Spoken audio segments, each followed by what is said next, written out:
الحمدللہ رب العالمین والصلاة والسلام علی محمد الامین اعوذ باللہ من الشیطان الرجیم بسم اللہ الرحمن الرحیم۔ خواتین و حضرات، سورہ نساء کی آیت 25 سے ہم درس کی ابتدا کر رہے ہیں۔ اس سے پہلے جو مسئلہ زیر بحث رہا وہ بعض رشتوں کی نکاح کے لیے حرمت کا ہے۔ ان آیات کو اگرچہ ہم نے پڑھ لیا اور ان کا سادہ ترجمہ بھی کر لیا، بعض چیزوں کی وضاحت بھی کر لی، لیکن چند پہلو ایسے ہیں جو اس کا تقاضا کرتے ہیں کہ ان کی طرف زیادہ توجہ کر لی جائے۔ ایک تو یہ چیز ہے کہ قرآن مجید کا ایک خاص اسلوب ان آیتوں میں زیر بحث رہا۔ وہ اسلوب یہ تھا کہ اگر کسی موقع پر قرآن اپنی زبان میں کسی چیز کو بیان کرتا ہے تو ایسا بھی ہوتا ہے کہ ایک چیز بیان کی ہے اور اس چیز سے دوسری بات آپ سے آپ واضح ہو رہی ہے، مقابل میں آ سکتی ہے، تو وہ اس کو لفظوں میں بیان نہیں کرتا۔ اس کی بہت سی مثالیں تدبر قرآن میں بھی مل جائیں گی، اور میں نے جہاں اس موضوع پر بحث کی ہے میزان میں، اصول و مبادی کے تحت، وہاں بھی مل جائیں گی۔ جس طریقے سے الفاظ کی دلالت کے تحت بعض چیزوں کو الفاظ میں بیان نہیں کیا جاتا بلکہ قاری سے توقع کی جاتی ہے کہ وہ سمجھ لے، بالکل اسی طریقے سے ایسا بھی ہوتا ہے کہ کسی حکم کا عقلی تقاضا بالکل واضح ہے، یعنی ایک بات کہی گئی ہے اور اس سے عقلی طور پر ایک چیز لازم آ رہی ہے، اس کو بھی الفاظ میں بیان نہیں کیا جاتا۔ تو اس میں دو موقعوں پر یہ طریقہ اختیار کیا گیا۔ ایک اس موقع پر جب کہ رضاعت کا حکم بیان ہوا تو اس میں یہ کہا گیا کہ تمہاری رضائی مائیں حرام ہیں اور تمہاری رضائی بہنیں حرام ہیں۔ تو میں نے عرض کیا تھا کہ اگر تو صرف یہ کہا جاتا کہ رضائی مائیں حرام ہیں تو پھر تو آگے بڑھنے کا کوئی سوال نہیں تھا، کیونکہ پھر ہم یہ کہتے کہ جس عورت کا دودھ پیا ہے، جس کی چھاتیوں کے ساتھ پرورش پائی ہے، اس کو اللہ نے حرام کر دیا، باقی رشتوں کے حرام ہونے کی کوئی وجہ نہیں ہے۔ براہ راست تعلق کی بنیاد تو اسی کے ساتھ تھی، لیکن قرآن نے ایک قدم آگے بڑھا کے یہ کہا کہ رضائی بہن بھی حرام ہے۔ اب ظاہر ہے کہ رضائی بہن کا تو دودھ نہیں پیا، تو جب بہن ہونے کے تعلق نے حرمت قائم کر دی تو اس سے آپ یہ عقلی تقاضا پیدا ہوا کہ اگر اس ماں کی بیٹی ہونے کی وجہ سے یہ بہن بن گئی ہے تو باقی رشتے کیوں نہیں؟ یہ بات قرآن نے الفاظ میں بیان نہیں کی، اس کو رسول اللہ صلی اللہ علیہ وسلم نے واضح کیا۔ تو ہمارے ہاں عام طور پر جو مثالیں پیش کی جاتی ہیں کہ یہ دیکھیے قرآن مجید نے تو یہ بات بیان نہیں کی تھی، قرآن نے تو صرف دو رشتے بیان کیے تھے اور آخر میں یہ کہہ بھی دیا تھا کہ اس کے سوا سب عورتیں حلال ہیں، تو یہ حضور نے گویا قرآن کے حکم کو تبدیل کر دیا ہے۔ تو میں نے یہ واضح کیا ہے کہ یہ تبدیلی نہیں ہے بلکہ اس عقلی تقاضے کا بیان ہے، اس کی وضاحت ہے، یعنی وہ بات جس کو الفاظ میں بیان کرنے کی ضرورت نہیں تھی، قرآن نے اپنے اسلوب میں عام طور پر جو رشتے پیش آتے ہیں ان کو بیان کیا، اور دو رشتے لے لیے، ایک ماں کا تاکہ براہ راست تعلق کی وضاحت ہو جائے، ایک بہن کا تاکہ بالواسطہ تعلق کی وضاحت ہو جائے، باقی کو آپ قیاس کر سکتے ہیں۔ تو یہ ایک خاص اسلوب ہے۔ بالکل یہی طریقہ اختیار کیا ہے ان تجمعوا بین الاختین میں، کہ تم دو بہنوں کو ایک نکاح میں جمع کرو۔ اب ظاہر ہے کہ دو بہنوں کو ایک نکاح میں جمع کرنے کی جو کچھ بھی ہم علت سمجھیں گے، اور جیسے کہ اس حصہ بیان کے شروع میں قرآن نے بیان کر دیا ہے کہ وہ یہ چاہتا ہے کہ وہ روابط، وہ تعلقات جو رحمی رشتوں سے پیدا ہوتے ہیں، جن میں ایک طریقے کا تقدس پیدا ہو جاتا ہے، ان میں جنس کا علاقہ نہ پیدا ہونے پائے۔ تو دو بہنیں ہیں، ان دو بہنوں کے مابین اگر اس طرح کا معاملہ افشا ہوتا ہے تو اس کو وہ فحش قرار دیتا ہے۔ یہ بتایا بھی ہے پیچھے کہ مثال کے طور پر تم اگر اپنے باپ کی بیوی سے، اس کے دنیا سے رخصت ہو جانے کے بعد، جو تمہاری ماں نہیں ہے لیکن باپ کی بیوی ہے، اس سے نکاح کرتے ہو تو انہ کان فاحشۃ و مقتا و ساء سبیلا، یہ بڑا ایک غلط کام ہے، یعنی یہ ایک فحش بات ہے، اس کے قریب نہیں جانا چاہیے۔ تو یہ چیز اگر دو بہنوں کے ایک جگہ جمع ہونے سے پیدا ہو جاتی ہے تو بہن اور بہن کا جو تعلق ہے اس سے قوی تر تعلق خالہ اور بھانجی کا ہوتا ہے، وہ بالکل ماں بیٹی کا تعلق بن جاتا ہے۔ تو یہ بھی لازمی عقلی تقاضا تھا جس کو رسول اللہ صلی اللہ علیہ وسلم نے واضح کیا اور بیان کر دیا۔ اس کو بھی لوگ مثال کے طور پر پیش کرتے ہیں، درا حال ہے کہ یہ بھی لازمی عقلی تقاضا ہے، اور قرآن مجید سے میں نے اس کی مثالیں دی ہیں آپ اگر میزان میں دیکھیں گے تو مل جائیں گی کہ جملے کے ایک حصے میں ایک بات بیان ہوئی ہے اور اس میں مقابل کے الفاظ کی ضرورت نہیں ہے، وہ خود بخود اس کے اوپر آ رہے ہیں، یعنی خود بخود بیان ہو رہے ہیں، تو اس کو قرآن لفظوں میں بیان نہیں کرتا۔ اسی کی مثالیں میں نے بیان کی تھیں جب میراث کی آیات پڑھائی ہیں، تو یہ بتایا تھا کہ اگر یہ بات کہہ دی ہے ایک طرف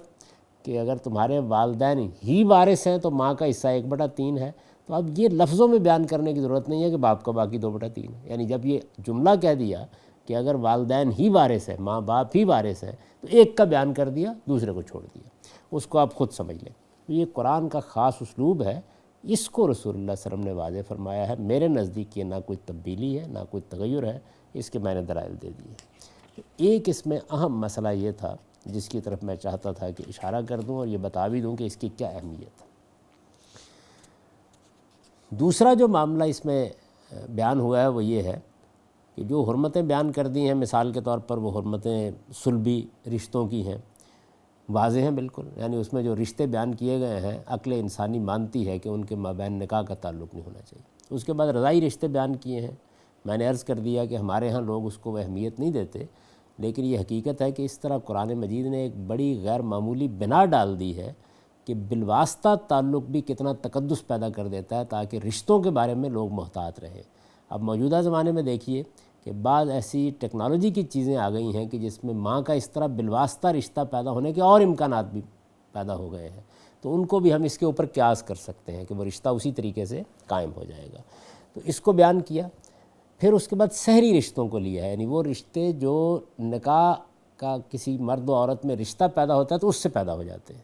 یعنی مثال کے طور پر میں نے اگر ایک خاتون کو اپنی بیوی بنا لیا ہے تو اب ظاہر ہے کہ میرے سسرالی رشتے وجود میں آئیں گے، ان کی حرمت کیا کیا ہو سکتی ہے اس کو قرآن مجید نے واضح کیا، لیکن یہ چونکہ ایک بالواسطہ تعلق سے پیدا ہوتے ہیں تو اس وجہ سے آپ یہ دیکھیں گے کہ اس میں بعض چیزیں ایسی ہیں کہ جن چیزوں میں قرآن نے کہا کہ اگر یہ صورت ہو تو اس کو حرام کریں، یہ صورت ہو تو اس کو حرام نہ کریں۔ مثال کے طور پر 2 بہنوں کو اکٹھا کرنا جو ہے وہ یوں نہیں ہے کہ یہ بہن اگر نکاح میں نہیں ہے تب بھی دوسری حرام ہوگی، بلکہ وہ صرف اس صورت میں ہے جب کہ یہ دونوں ایک نکاح میں جمع ہو جائے، تو یہ ذرا کمزور رشتہ ہے، اس میں اس وجہ سے اس طرح کے شرائط بھی کچھ بیان ہوئے ہیں جن کا ہم مطالعہ اس سے پہلے کر چکے ہیں۔ لیکن ایک خاص چیز کے اوپر لوگ اس زمانے میں ہو سکتا ہے کہ کچھ تردد کا اظہار کریں، اگرچہ میں نے اس کی طرف اشارہ کر دیا تھا، وہ یہ تھا کہ قرآن مجید نے یہ کہا کہ کسی دوسرے کی بیوی سے آپ جب تک وہ طلاق نہیں لے لیتی، شوہر دنیا سے رخصت نہیں ہو جاتا، نکاح نہیں کر سکتے۔ یعنی ایسا نہیں ہو سکتا کہ ایک عورت 2 شوہروں کے نکاح میں ایک ہی وقت میں ہو جائے، لیکن اس چیز کو جائز کر دیا کہ اگر وہ جنگ میں پکڑی ہوئی آ جاتی ہے تو وہ اگر چاہتی ہے کہ نکاح کرے تو طلاق لینے کی اس کو ضرورت نہیں ہے۔ یہ اصل میں اس زمانے کا قانون تھا، اس زمانے میں یہ عام روایت تھی، اور یہ بات سمجھ میں آتی ہے جب 2 قبیلوں کے درمیان 2 ملکوں کے مابین جنگ ہو گئی ہے، جنگ ہو جانے کے نتیجے میں اب جو تعلقات ہیں ان کی نوعیت بالکل تبدیل ہو جاتی ہے۔ ایک عورت قیدی ہو کے ادھر آ گئی ہے، قیدی ہو کے ادھر آ گئی ہے اور وہ جانا نہیں چاہتی اور وہ چاہتی ہے کہ ادھر نکاح کر لے، تو کیا اب آپ ایک دوسری قوم کے ساتھ طلاق کا معاملہ کریں گے؟ وہ آمادہ ہی کیوں ہوں گے؟ تو اس کو حق دے دیا گیا کہ وہ اگر ادھر نکاح کرنا چاہتی ہے تو وہ کر لے۔ یعنی یہ اس زمانے کا عرب کا قانون تھا، یہ کسی کی ملکیت میں آتے ہی پہلا نکاح آپ سے آپ کالعدم ہو جاتا تھا، جیسے ہی قیدی پکڑے گئے تو نکاح بھی ختم کر دیا جاتا تھا۔ یہ اس زمانے کا قانون تھا۔ قرآن مجید نے اس قانون کو ان مصلحتوں کے تحت باقی رکھا جن کی وجہ سے وہ قانون بنا تھا۔ چنانچہ قیدی عورتیں اگر چاہتیں تو پکڑے جانے کے بعد کسی بھی شخص سے نکاح کر سکتی تھیں، اس کے لیے انہیں پہلے شوہروں سے طلاق لینے کی ضرورت نہیں تھی۔ تو یہاں یہ چیز ہے جو زیر بحث آئی ہے اور اس کو قرآن نے باقی رکھا ہے۔ اس کے بعد اس میں جو آخری چیز تھی وہ یہ تھی کہ نکاح کے بارے میں جب یہ ذکر کیا کہ تمام وہ عورتیں جو اس کے علاوہ ہیں تمہارے لیے حلال ہیں، لیکن 2 شرطیں ہیں۔ ایک یہ کہ مہر دینا ہوگا، اور میں یہ عرض کر چکوں کہ مہر کیا ہے؟ مہر اصل میں نان و نفقے کی جو ذمہ داری مرد اٹھاتا ہے اس کی علامت ہے، اس کا ٹوکن ہے۔ تو ایک تو یہ ہے کہ مہر دینا ہوگا، اور دوسرے یہ کہ پاک دامن آدمی کو نکاح کرنا ہے اور پاک دامن عورت کو نکاح کرنا ہے۔ یعنی قرآن مجید نے دوسری جگہ واضح کر دیا ہے سورہ نور میں کہ کسی زانیہ کا کسی زانی مرد سے اور کسی زانی کا کسی زانیہ عورت سے نکاح نہیں ہو سکتا، اور یہ کہا حرم ذالک علی المؤمنین، یہ مسلمانوں پر حرام قرار دیا گیا ہے۔ اب ظاہر ہے کہ وہاں جو زانی اور زانیہ زیر بحث ہیں وہ ہیں کہ جن پر مقدمہ چلا ہے، جن کا جرم ثابت ہو گیا ہے اور جن کو سزا دے دی گئی، اس معاملے میں تو ہو ہی نہیں سکتا۔ ایک سوال یہ پیدا ہوتا ہے کہ کسی سے اس طرح کا گناہ ہوا ہے لیکن اس نے اپنے معاملے کا افشا نہیں کیا یا قانون کی نگاہ میں نہیں آیا، تو پھر وہ توبہ کر کے اپنے آپ کو پاک کرے، وہ زنا پر قائم رہتے ہوئے کسی عفیفہ کو اپنے نکاح میں نہیں لا سکتا۔ تو یہ قرآن مجید نے واضح کر دیا ہے۔ اسی میں یہ چیز زیر بحث آ گئی جب یہ کہا کہ ان تبتغوا باموالکم، کہ تم اپنے مال کے ذریعے سے انہیں حاصل کرو، یعنی ان کے نان و نفقے کی ذمہ داری اٹھا کر انہیں حاصل کرو۔ یہ محض کوئی محبت کا تعلق نہیں ہے، بلکہ ایک ذمہ دارانہ قدم ہے جو تم نے اٹھانا ہے، معاشی ذمہ داری تمہارے اوپر عائد ہو جائے گی۔ یہ قرآن مجید کا قائم کردہ قانون ہے، اور ظاہر ہے کہ جب معاشی ذمہ داری مرد پر آتی ہے تو اس سے کچھ حقوق بھی اس کو حاصل ہوتے ہیں جو آگے زیر بحث آ جائیں گے، لیکن بڑے اصرار کے ساتھ یہ فرمایا ہے کہ یہ ہوگا۔ اس میں جب قانون سازی ہو رہی ہے تو اس سے پہلے خلاف ورزی بھی ہوگی، تو اس پر ایک طرح کا استدراک کیا ہے، اور وہ اس کے الفاظ یہ ہیں کہ فَمَسْتَمْتَعْتُمْ بِهِ مِنْهُنَّ، یعنی پھر اس سے پہلے اگر مہر ادا نہیں کیا تو جو فائدہ ان سے اٹھایا ہے اس کے صلے میں فَآتُوهُنَّ أُجُورَهُنَّ فَرِيضَةً، ان کے صلے میں، اس کے صلے میں ان کا مہر انہیں ادا کرو ایک فرض کے طور پر، یعنی اگر پہلے نہیں ادا کیا تو اب فوراً ادا کر دو، جبکہ اللہ نے یہ قانون بیان کر دیا ہے۔ اور اس پر یہ کہا کہ وَلَا جُنَاحَ عَلَيْكُمْ فِي مَا تَرَاضَيْتُمْ بِهِ مِن بَعْدِ الْفَرِيضَةِ، مہر ٹھہرانے کے بعد البتہ آپس کی رضامندی سے جو کچھ طے کر لو تو اس میں کوئی گناہ نہیں۔ ان اللہ کان علیما حکیما، بے شک اللہ علیم و حکیم ہے۔ یہ میں نے اس کا بالکل ٹھیک مدعا واضح کر دیا، یعنی آیت کی صحیح تالیف یہی ہے، صحیح اس کا مدعا یہی ہے۔ یہی آیت ہے کہ جس سے بعض ہمارے ہاں لوگ متع کا جواز ثابت کرتے ہیں، اس میں چونکہ لفظ ملتا جلتا آ گیا ہے تو لوگ یہ ثابت کرتے ہیں، حالانکہ اس کے یہ معنی نہیں ہے۔ یعنی جو بات بیان کی گئی وہ یہ ہے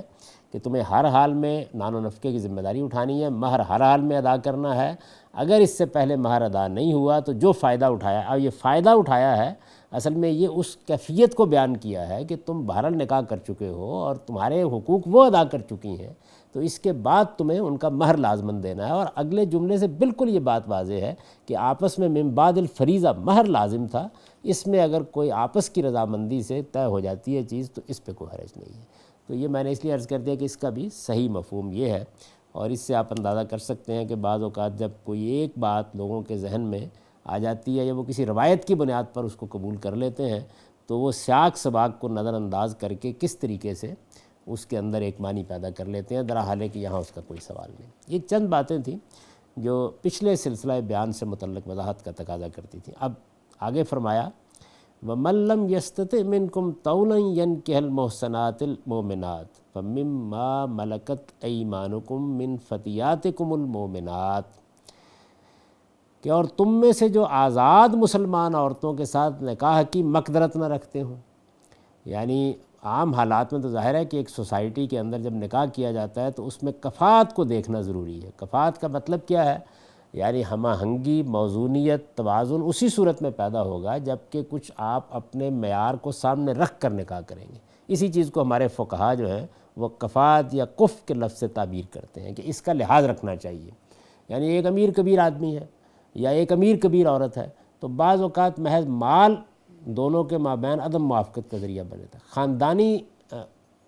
حالات کا فرق اس کا ذریعہ بن جاتا ہے۔ یعنی ویسے تو ہر ایک کے ساتھ شادی ہو سکتی ہے لیکن یہ چیزیں ملحوظ رکھی جاتی ہیں، ہم اب بھی ملحوظ رکھتے ہیں، اور اگر اس کا لحاظ نہ رکھا جائے تو بعض اوقات ہم اپنے خیالات کی دنیا میں تو ایک محل تعمیر کر لیتے ہیں، لیکن جب وہ عمل کی دنیا میں سامنے آتا ہے تو زمیں بوس ہو جاتا ہے۔ خود رسالت میں آپ صلی اللہ علیہ وسلم نے ایک تجربہ فرمایا کہ اپنے آزاد کردہ غلام کے ساتھ اپنی پھوپھی بہن کی شادی کر دی، لیکن وہ نبھا نہیں ہو سکا کیونکہ انسانی نفسیات بعض چیزوں کو آسانی کے ساتھ قبول نہیں کرتی، تو اس وجہ سے کفاءت لازم ہوتی ہے۔ تو عام حالات میں تو یہی تھا کہ کسی کے لیے یہ کوئی آسان کام نہیں تھا کہ وہ ایک لونڈی سے نکاح کر لے۔ اب دیکھیے نا، کچھ عورتیں ہیں کہ جن کا معیار بہت پست ہو چکا ہوا ہے، جو بیچاری معلوم نہیں کہاں سے بکتی ہوئی آئی ہیں، یعنی کچھ کہا نہیں جائے اس زمانے میں جو صورتحال تھی، یا جنگوں میں پکڑی ہوئی آئی ہیں۔ تو اس طرح کی عورتوں کا یا اس طرح کے مردوں کا جو اسٹیٹس تھا وہ سوسائٹی کے اندر وہ نہیں رہتا تھا جو آزاد عورتوں کا ہے۔ لوگ ان کو لونڈی کی حیثیت سے قبول کر لیتے تھے، غلام کی حیثیت سے قبول کر لیتے تھے، لیکن یہ کہ کوئی آزاد عورت کسی غلام کے ساتھ نکاح کر لے یا کوئی آزاد مرد کسی اس طرح کی خاتون کے ساتھ نکاح کر لے، یہ کوئی آسان کام نہیں تھا کہ یہ چیز قابل قبول ہو جائے۔ قرآن چاہتا تھا کہ یہ چیز ٹوٹے، یہ معاملہ آگے بڑھے، اور لوگ اس معاملے میں کچھ اقدام کریں۔ تو جب غلامی کو ختم کرنے کے اقدامات کیے گئے ہیں تو اس میں بہت سے اقدامات کیے گئے، یعنی وہ جو آخری فیصلہ ہے وہ تو یہ ہوا کہ سورہ محمد میں اعلان کر دیا گیا کہ اب کسی قیدی کو غلام بنایا نہیں جائے گا، تو ان کے غلام بنانے کا دروازہ بند کیا، اور سورہ نور میں بتا دیا کہ جو موجود ہیں ان کے آزاد ہونے کا طریقہ مکاتبت ہے وہ بھی بیان کر دیا۔ لیکن جو درمیان کا عرصہ یہ سب رہنا ہے، اس میں اب بہت سے ہیں کہ جو پہلے سے غلام ہیں، بکتے ہوئے آ رہے ہیں، اب تو نہیں بنایا جا رہا، اور وہ آزاد ہونے کے لیے بھی تیار نہیں ہیں، یا ان کے پاس وہ اسباب نہیں ہے کہ اپنے آپ کو اپنے پاؤں پر کھڑا کر سکیں۔ تو ان کے ساتھ معاملات کے لیے ایک بہت طویل طریقہ اختیار کیا گیا، بہت سی اصلاحات کا۔ ان اصلاحات کا میں نے خلاصہ کر دیا ہے میزان میں، جہاں غلامی کے باب پہ بحث کیا اور یہ بتایا ہے کہ دیکھیے اس میں قرآن نے کیا کیا اقدامات کیے تاکہ ان کے معیار کو بلند کیا جائے۔ یعنی ایک طبقہ اگر نیچے گرا ہوا ہے تو اس کے معیار کو اوپر لانا آسان کام نہیں ہوتا۔ میں اس کی بہت سی مثالیں آپ کو اپنے تجربات سے دے سکتا ہوں کہ جس میں یہ حقیقت ہے۔ مثلا مجھے ابھی بھی معلوم ہے کہ ہمارے ہاں مسیحی حضرات بدقسمتی، یعنی مذہبی بنیاد پر نہیں بلکہ اپنے پیشے اور بعض دوسری چیزوں کی وجہ سے یا اپنی معاشرت کی وجہ سے اگر لوگوں کی نگاہوں میں اس طرح نہیں آتے تو اس کا تعلق اصل میں معاشرتی مسائل سے ہے، اور وہ اتنے سنگین ہوتے ہیں کہ بعض اوقات ایک آدمی کی 3-4 بچی ہیں، وہ مسلمان ہونا چاہتا ہے تو یہ اس کو اطمینان دلانا ناممکن ہو جاتا ہے کہ ان بچیوں کی شادی مسلمان لڑکوں کے ساتھ ہو جائے گی۔ وہ کیا مسئلہ ہے؟ مسئلہ وہی معاشرتی پستی ہے جو بدقسمتی سے حالات کی وجہ سے پیدا ہو گئی ہے، لیکن اب اس کو اوپر آپ چشم زدن میں نہیں اٹھا سکتے، آمادہ کرنا مشکل ہو جاتا ہے۔ تو یہ چیز وہاں بھی سوسائٹی کے اندر موجود تھی۔ اس پس منظر میں آپ دیکھیے کہ قرآن یہ چاہتا ہے کہ کیا کیا جائے، لیکن وہ یہ کہتا ہے کہ عام حالات میں تو ظاہر ہے کہ تم آزاد مسلمان عورتوں ہی کے ساتھ نکاح کرو گے، لیکن اگر کوئی شخص اس کی مقدرت نہیں رکھتا، یعنی اس کے پاس اس کی طاقت نہیں ہے، اس کے پاس اسباب نہیں ہے، اس کے پاس وسائل نہیں ہے، تو اب موقع پیدا ہو گیا کہ یہ وسائل نہ رکھنے والے آدمی کو تو آمادہ کیا جائے کہ چلو تم کسی لونڈی کے ساتھ نکاح کر لو، یعنی وہ لونڈی کے اسٹیٹس سے نکل کر ایک منکوہ عورت کے مقام پر تو آئیں۔ اگر عام حالات میں نہیں کرتے تو اس طرح تو کم سے کم کرنے پہ آمادہ ہو۔ تو قرآن مجید نے یہ فرمایا کہ وَمَن لَّمْ يَسْتَطِعْ مِنكُمْ طَوْلًا أَن يَنكِحَ الْمُحْصَنَاتِ، تم میں سے جو آزاد مسلمان عورتوں کے ساتھ نکاح کی مقدرت نہ رکھتے ہوں انہیں چاہیے کہ وہ کیا کریں، فَمِمَّا مَلَكَتْ أَيْمَانُكُم مِّن فَتِيَاتِكُمُ الْمُؤْمِنَاتِ، کہ انہیں چاہیے کہ تمہاری ان مسلمان لونڈیوں سے نکاح کر لیں جو تمہارے قبضے میں، ان سے کر لیں۔ یہ گویا ایک طرح سے انہی اقدامات میں سے ایک اقدام ہے جو غلامی کے ادارے کو بتدریج ختم کر دینے کے لیے کیے گئے۔ یعنی یہ اجازت دی گئی کہ جن لونڈیوں کی تربیت ان کے مالکوں نے اچھے طریقے سے کی ہے وہ آگے واضح ہو جائے گا، انہیں پاک دامن رکھا ہے، وہ مسلمان بھی ہو گئی ہیں، ان کے ساتھ تو کم سے کم لوگ نکاح کریں، اور وہ لوگ ہی چلیے نکاح کرنے کے لیے آمادہ ہو جائیں کہ جنہیں خاندانی عورتوں کے ساتھ نکاح کا مقدور نہیں ہے کہ ان کی ضرورتیں پوری کر سکیں۔ تو ایک طرح کی مجبوری ان کی ہے، تو اس مجبوری میں کم سے کم ان کا معیار بھی بلند کر لیا جائے، ان کو بھی کچھ اوپر اٹھایا جائے۔ اور یہ عورتیں ظاہر ہے کہ ذہنی اور اخلاقی لحاظ سے پستی میں گرا دی گئی ہیں، تو یہ تھوڑی سی اوپر اٹھیں گی تو خاندانی عورتوں کے برابر زندگی بسر کرنے کے لیے تیار ہو جائیں گی، اور ہو سکتا ہے ایک آدھ نسل میں ان کے لیے کچھ بہتری کے مواقع پیدا ہوں۔ اس کے لیے ابھارا، فرمایا کہ واللہ عالم بایمانکم، اور یہ حقیقت پیش نظر رکھیں کہ اللہ تمہارے ایمان سے خوب واقف ہے، یعنی عز و شرف کی اصلی بنیاد ایمان پر ہے۔ اور فرمایا کہ یہ محض خاندانی گرانوں کا حصہ نہیں، ہو سکتا ہے کہ ایک لونڈی اپنے ایمان کے لحاظ سے بڑے بڑے شریف زادوں اور شریف زادیوں پر فوقیت رکھتی ہو، تو ایمان کے پہلو کو یہاں سامنے رکھ کے نکاح کرو۔ بعضکم من بعض، اور فرمایا کہ یہ ٹھیک ہے کہ یہ لونڈیاں ہو گئیں، پکڑی گئی، بکتی ہوئی آئیں، پستی میں گر گئیں، یہ ساری باتیں ٹھیک، لیکن کیا یہ انسان ہونے کے لحاظ سے پست ہو گئی ہیں؟ نہیں، بعضکم من بعض، یعنی تم سب ایک ہی جنس سے ہو، تم سب آدم و حوا کی اولاد ہو۔ لونڈی اور غلام ہونا محض ایک عارضی حالت ہے جو ان کو پیدا ہو گئی ہے، انسان ہونے کے اعتبار سے تم میں کوئی فرق نہیں ہے۔ تو پہلی چیز یہ کہی کہ ایمان کو ذرا سامنے رکھو اور دیکھو، دوسری چیز یہ کہی کہ تم بہرحال ایک ہی جنس سے تعلق رکھتے ہو، تم سب انسان ہی ہو، آدم و حوا کی اولاد ہو، تو تھوڑا سا اوپر اٹھنے کی کوشش کرو۔ فرمایا فَانْكِحُوهُنَّ بِإِذْنِ أَهْلِهِنَّ،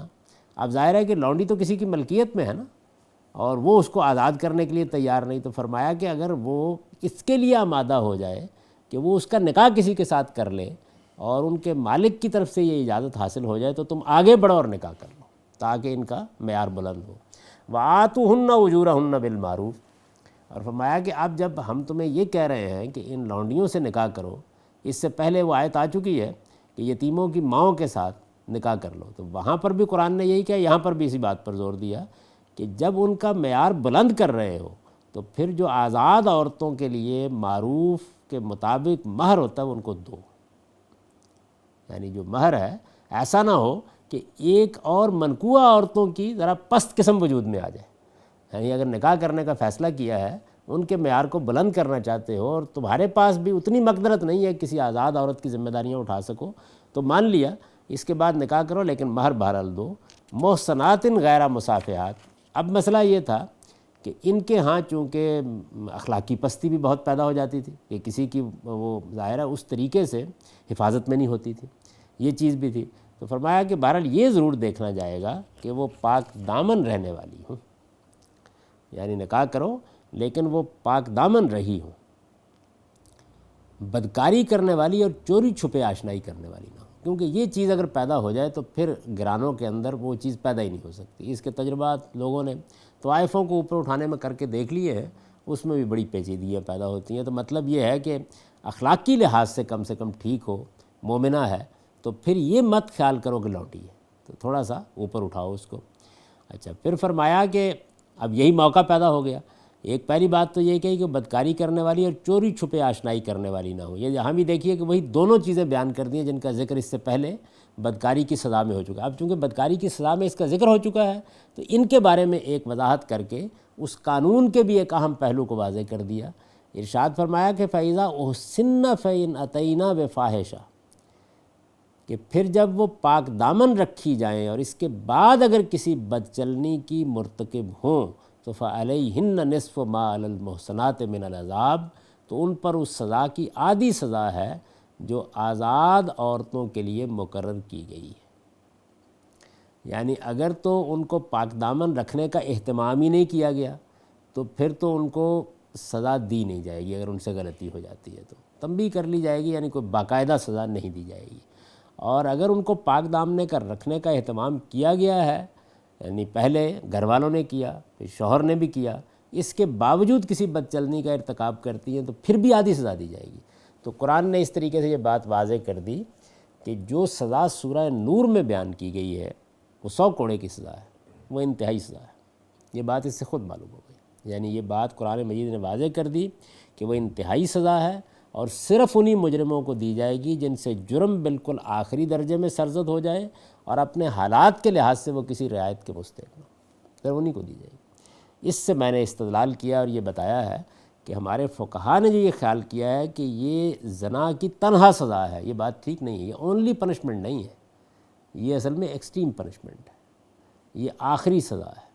اور آخری سزا کو جب بھی آپ دینا چاہتے ہیں کسی بھی یعنی قانون کے تقاضے میں، تو آپ کو جرم کی نوعیت بھی دیکھنی پڑے گی اور مجرم کے حالات بھی دیکھنی۔ یہ سزا کسی پاگل کو نہیں دی جائے گی، بدھو کو نہیں دی جائے گی، مجبور کو نہیں دی جائے گی، سزا کے تحمل سے معذور کو نہیں دی جائے گی۔ جس آدمی کو جرم سے بچنے کے لیے ضروری ماحول میسر نہیں ہے، حالات میسر نہیں ہیں، حفاظت میسر نہیں ہے، وہ اس سے مستثنیٰ ہے۔ ورنہ یہ ہے کہ لونڈیوں کو مستثنیٰ کرنے کی وجہ کیا ہے؟ یہی وجہ ہے، یعنی چونکہ ان کو وہ چیز میسر نہیں تو اس وجہ سے یہ نہیں ہے منشا کہ آپ بس سزا دے دیں۔ ہمارے ہاں بھی جب اس طرح کے واقعات پیش آئیں یا قانون سازی ہوئی ہے تو بار بار یہ توجہ دلانے کی ضرورت محسوس ہوئی کہ یہ سمجھنا چاہیے کہ یہ انتہائی سزا ہے، یعنی یہ اس طرح لکھی جائے گی ہمارے قانون کی کتاب میں کہ مثال کے طور پر چوری ہے، مثال کے طور پر بدکاری ہے، تو یہ لکھا جائے گا یہ سزا ہے، اگر مجرم کسی رعایت کا مستحق نہیں تب یہ سزا دی جائے۔ اسی طرح یہ بات بھی اس آیت سے واضح ہو جاتی ہے کہ جو سزا سورہ نور میں بیان ہوئی ہے وہی زنا کی اصل سزا ہے، کیونکہ رجم کی سزا کا تو کوئی نصف نہیں ہو سکتا، تو یہاں یہ فرمایا ہے کہ نصف ما علی المحصنات من العذاب، یعنی وہاں جو سزا بیان ہوئی ہے اس سزا کی آدھی سزا ان کو دی جائے گی۔ یہ نہیں بیان کیا ہے کتنی، آدھی سزا۔ تو آپ 100 کوڑے ہی کے بارے میں یہ تصور کر سکتے ہیں کہ اس میں 50 کوڑے مار دیے جائیں گے۔ تو قرآن مجید نے اس طریقے سے اس سزا کے بارے میں بھی یہ بات واضح کر دی ہے، اور اسی اصول کے اوپر عربیت کی روح سے چوری کی جو سزا ہے اس سے متعلق بھی یہ بات واضح ہو جائے گی۔ میں نے اس پر بڑی تفصیل سے بحث کر دی ہے اور اپنی کتاب میزان میں بھی یہ بتا دیا ہے کہ یہ دونوں سزائیں انتہائی سزائیں ہیں اور انتہائی سزا کی حیثیت ہی سے قانون کی کتاب میں لکھی جانی چاہیے۔ اگر اس معاملے میں کوئی نیچے کی قانون سازی کرنی ہو، یعنی یہ بتانا ہو کہ اگر یہ سزا نہیں دینی تو پھر کیا، تو اس میں ریاست کو قانون سازی کا حق حاصل ہے۔ یہ ہو سکتا ہے کہ بعض صورتوں میں کوڑوئی کی صورت میں سزا کم کر دی جائے، لیکن اگر چور کے معاملے میں مثال کے طور پر قانون سازی کرنی ہو تو آپ کوئی بھی سزا مقرر کر سکتے ہیں، یعنی اگر مجرم رعایت کا مستحق ہے تو پھر اس کو یہ انتہائی سزا نہیں دی جائے گی۔ اس میں جس طرح کہ میں اس سے پہلے بھی عرض کر چکا، یعنی اس کے ماحول اور اس کے حالات کو بھی دیکھا جائے گا، اور بحیثیت مجموعی سوسائٹی کے حالات کو بھی دیکھا جائے گا۔ معاشرہ کہاں کھڑا ہے، اس میں کیا عوامل موجود ہیں، مثلا چوری کے معاملے میں کیا کیا صورتیں اس وقت سوسائٹی میں پیدا ہو چکی ہوئی ہیں، بحیثیت مجموعی معاشرے میں معاشی حالات کی کیا شکل ہے۔ اصل میں یہی وہ چیز ہے جس کو پیش نظر رکھ کر سیدنا عمر رضی اللہ عنہ نے عام الرمادہ جس کو کہتے ہیں، یعنی قحط پڑ گیا تھا تو اس کو عام الرمادہ کہا جاتا ہے، تو عام الرمادہ میں سیدنا عمر رضی اللہ عنہ نے سزا نہیں دی بعض چوروں کو۔ اس سے موجودہ زمانے میں بعض اہل علم نے یہ استدلال کرنا شروع کر دیا کہ قرآن مجید کی بیان کردہ سزاؤں کو مسلمانوں کا حکمران معطل کر سکتا ہے یا وہ دینے سے انکار کر سکتا ہے، تو وہاں بھی بات نہیں سمجھی گئی، یعنی وہ شرط ہی پوری نہیں ہوئی جس کی بنیاد پر سزا دی جائے۔ یہ بات قرآن نے واضح کر دی ہے، تو یوں اس کو کہنا چاہیے کہ سیدنا عمر رضی اللہ عنہ اگر عام الرمادہ میں یہ سزا دیتے تو قرآن کے خلاف کرتے۔ یہ بات نہیں ہے کہ انہوں نے قرآن کی سزا کو معطل کر دیا، بلکہ شرائط پورے نہ ہونے کی وجہ سے وہ سزا نہیں دی۔ تو یہاں بھی قرآن مجید یہی کہہ رہا ہے کہ یہ لونڈیاں ہیں، اگر تو ان کو پاک دامن رکھنے کا اہتمام ہی نہیں کیا گیا، گرد و پیش کے لوگوں نے بس چھوڑ دیا جیسے چھوڑ دیا، تو اس کے بعد ان کی اخلاقی تربیت کیسے ہوگی کہ اس کی بنیاد پر ان کو سزا دی جائے؟ تو دی ہی نہ جائے، اگر اس طرح کا معاملہ کچھ تنبیہ کر دی جائے حالات کا لحاظ کرتے ہوئے۔ لیکن اگر پاک دامن رکھنے کا اہتمام کیا، یعنی ایک چیز تو یہ ہے کہ لونڈی ہونے کی وجہ سے جو صورتحال ان کی بن گئی ہے اس کی بنیاد کے اوپر، اور دوسرے یہ کہ آپ نے کیا اہتمام کیا اس کے لیے، تو اس کو ادا کیا اس سے کہ فائزہ احسنہ، یعنی جب وہ پاک دامن رکھی جائیں اور اس کے بعد کسی بد چلنی کی مرتکب ہوں تو پھر آدھی سزا ہے۔ تو اس سے پوری بات واضح کر دی کہ ایسی صورتحال بھی ہو سکتی ہے کہ سزا بالکل نہ دی جائے، ایسی صورت بھی ہو سکتی ہے کہ کم دی جائے، جیسے کہ ان کے لیے نصف سزا مقرر کی گئی، اور اگر حالات کے لحاظ سے مجرم کسی رعایت کا مستحق نہیں تو پھر وہ سزا موجود ہے، وہ اس کو دے دی جائے گی، اور یہ فیصلہ عدالت بھی کر سکتی ہے، اور اس کے معاملے میں ہم قانون سازی بھی کر سکتے ہیں۔ اس کو بھی سمجھ لینا چاہیے کہ دونوں طریقے اختیار کیے جاتے ہیں۔ ایسا بھی ہوتا ہے بعض اوقات کہ عدالت پر معاملات چھوڑ دیے جاتے ہیں کہ وہ جرم کی نوعیت اور مجرم کے حالات کے لحاظ سزا دے۔ اب بھی ہمارے ہاں قانون میں اگر آپ تعزیرات پاکستان کا مطالعہ کریں تو جو سزائیں بیان ہوتی ہیں تو عام طور پر اس طرح بیان کی جاتی ہیں کہ اس جرم کی سزا 2 سال سے لے کے 7 سال تک ہو سکتی ہے۔ کیوں بیان کیا جاتا ہے؟ کہ جرم کی نوعیت اور مجرم کے حالات کے لحاظ سے 2 سال کی سزا بھی بعض اوقات جج دیتا ہے اور بعض اوقات آخری سزا بھی دیتا ہے۔ تو بعض موقعوں پر تو یہ ہوتا ہے کہ آپ وہ سزا بھی بیان کر دیتے ہیں اور یہ بھی، جیسے کہ سورہ مائدہ میں جب فساد فی الارض کی سزائیں بیان ہوں گی تو وہاں قرآن نے انتہائی سزا بھی بیان کر دی ہے اور کم ترین سزا بھی بیان کر دی ہے،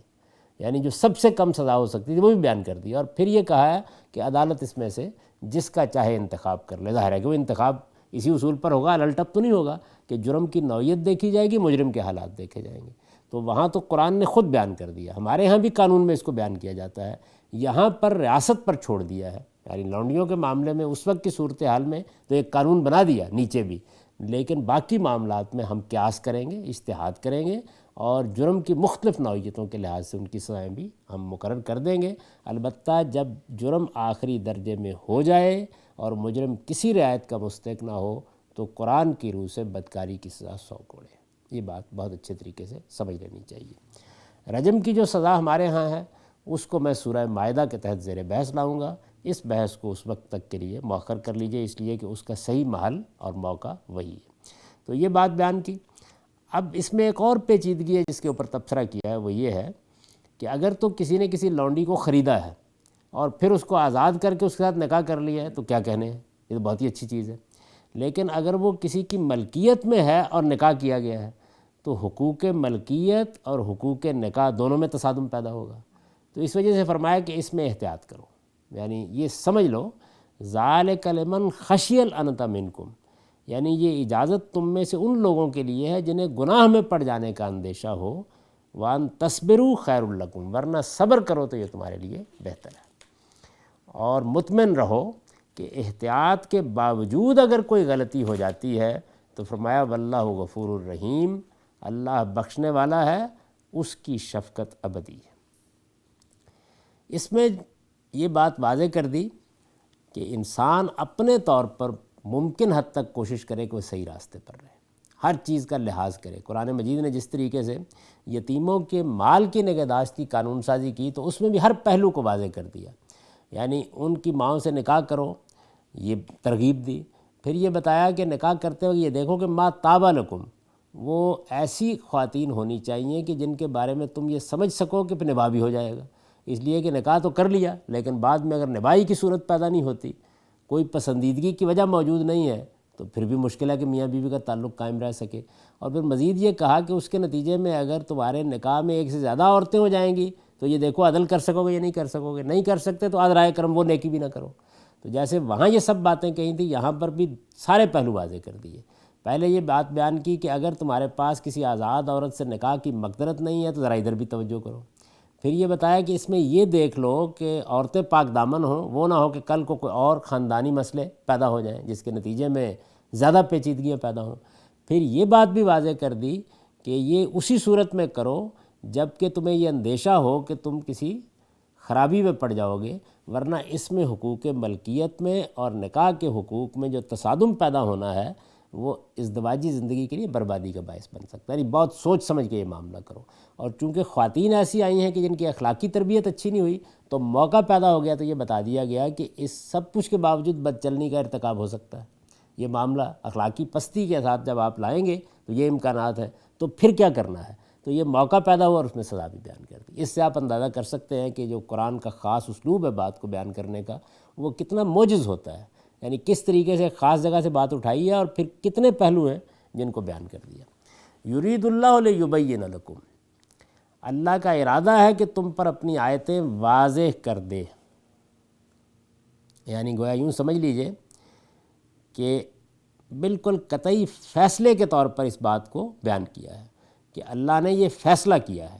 یہاں پر جو عربیت کا اسلوب اختیار کیا گیا ہے، یرید کے بعد جو لام آیا ہے تو وہ اصل میں اس چیز کو بیان کرتا ہے۔ جب مجرد یہ چاہنے کے معنی میں یہ لفظ آتا ہے تو پھر ان بعد میں آتا ہے، تو اللہ کا ارادہ ہے، یعنی یہ ایک فیصلہ الہی ہے کہ اللہ اپنی آیتیں تم پر واضح کر دے۔ وَيَهْدِيَكُمْ سُنَنَ الَّذِينَ مِن قَبْلِكُمْ، اور تمہیں ان لوگوں کی راہوں پر چلائے جو تم سے پہلے گزرے ہیں۔ وَيَتُوبَ عَلَيْهِمْ، اور تم پر عنایت کی نظر کرے۔ وَاللَّهُ عَلِيمٌ حکیم، اور اللہ علیم و حکیم ہے۔ یہ جو بات بیان کیا کہ اللہ کا ارادہ ہے، اللہ کا فیصلہ ہے کہ وہ اپنی آیتیں واضح کرے، اور پھر یہ کہ ان لوگوں کا راستہ تمہارے لیے واضح کر دے جو تم سے پہلے گزرے ہیں، تم پر خاص عنایت فرمائے، اپنے علم و حکمت کی بنیاد پر تمہاری رہنمائی کرے۔ یہ پوری بات ایک فیصلہ الہی کی حیثیت سے بیان ہوئی۔ اس کی وجہ یہ ہے کہ رسول اللہ صلی اللہ علیہ وسلم کے ذریعے سے تمام عالم کے لیے اتمام ہدایت کا اہتمام اللہ تعالیٰ کی اسکیم میں پہلے سے طے تھا۔ یعنی یہ بات طے تھی کہ جب آخری نبوت آئے گی تو اللہ تعالیٰ اتمام ہدایت فرمائے گا، یعنی ہدایت کو بالکل آخری درجے میں واضح کر دیا جائے گا۔ جتنی ہدایت بھی اللہ پیغمبروں کے ذریعے سے دیتا رہا ہے وہ پوری طرح واضح ہو کر سامنے آ جائے گی، اس لیے کہ پہلے تو پیغمبر آتے رہتے تھے اور اگر کوئی اشکال ہوتا تھا تو وضاحت ہوتی رہتی تھی۔ اب کوئی امکان نہیں، اب تو صرف اجتہاد ہوگا، اہل علم کی بات ہوگی۔ تو اس وجہ سے فرمایا کہ اللہ تعالیٰ بڑی وضاحت سے یہ باتیں تمہارے سامنے رکھ رہا ہے، اور یہ بات بھی واضح کر دی کہ یہ خدا کے علم و حکمت کا تقاضا تھا، کیونکہ وہ علیم و حکیم لوگوں کو پیدا کر کے ان کی ہدایت کے اہتمام سے غافل نہیں ہو سکتا تھا۔ تو اللہ علیم و حکیم ہے، اس نے عنایت کی نظر کرنے کا فیصلہ کیا، اور اس طرح وضاحت کے ساتھ جن وضاحتوں کی طرف میں نے اشارہ کیا ہے انہی پر تبصرہ کیا ہے۔ اللہ کا فیصلہ یہ ہے کہ وہ ان کو پوری طریقے سے واضح کر دے۔ اللہ علیم و حکیم ہے۔ اب ان آیات کا سادہ ترجمہ سن لیجئے۔ ارشاد فرمایا، تم میں سے جو آزاد مسلمان عورتوں کے ساتھ نکاح کی مقدرت نہ رکھتے ہوں انہیں چاہیے کہ تمہاری ان مسلمان لونڈیوں سے نکاح کر لیں جو تمہارے قبضے میں ہوں، اور یہ حقیقت پیش نظر رکھے کہ اللہ تمہارے ایمان سے خوب واقف ہے، تم سب ایک ہی جنس سے ہو۔ سو ان کے مالکوں کی اجازت سے ان کے ساتھ نکاح کر لو، اور دستور کے مطابق ان کے مہر بھی ان کو دو، اس شرط کے ساتھ کہ وہ پاک دامن رہی ہوں، بدکاری کرنے والی اور چوری چھپے آشنائی کرنے والی نہ ہوں۔